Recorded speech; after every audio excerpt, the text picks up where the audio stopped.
Well, survivors are also sharing their heartbreaking stories from that deadly concert out of Las Vegas. Witnesses describe in detail what those minutes were like during the gunfire, explaining how they managed to escape and survive.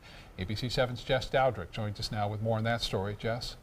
Scott and Jacqueline, those who were at the concert describe it as absolute chaos. Bullets were flying for what they described as 20 to 30 minutes, and every time they thought it was over, more gunfire erupted. Today, those who lived to tell their stories say they're just counting their blessings that they're still alive. I honestly thought I was going to die. Ruth Thompson and her boyfriend Craig were watching Jason Aldean from a concert suite when the unthinkable happened. But I could hear the bullets were like hitting our suite, and you could just hear them ricocheting, and it was getting louder and louder. And they dropped to the floor. And, you know, you'd hear the like boop, boop, boop, boop, boop, boop, and then it would stop for a second, and then you'd hear like 1, 2, 3 shots. Thompson says it went on for about 20 minutes. She watched as people dropped dead around her. I just feel so bad for so many other people that, I mean, the only person that deserved to die was that guy.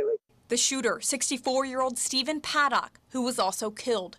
Thompson eventually crawled out of the suite and just ran. I found a nice couple that let us get in their car, and they drove us about 10 miles out of town, and we found a little hotel. The couple was staying at Mandalay Bay, just a few floors from Paddock. Just down the street, Rob Roy from Sarasota was in an airplane trying to land in Las Vegas when the gunfire broke out. We started circling, and the pilot got on the phone, and he said, "You probably noticed we've been circling, and the reason is we've gotten word that there is an incident at the airport, and we're just waiting on instructions on what to do." Immediately, Roy thought the shooting was at the airport. But a few minutes later, the plane was cleared to land, and Roy, along with other passengers, checked their phones and heard the news. The taxi dispatcher kept talking to all the other drivers, saying, you know, this is shut down. Don't go down here. This street's shut down. Once he made it to his hotel further down the strip, away from Mandalay Bay, he was stranded outside.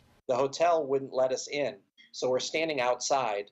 A large crowd of people standing outside with luggage trying to get in. Roy eventually made it inside safely and saw on TV just how bad the massacre was.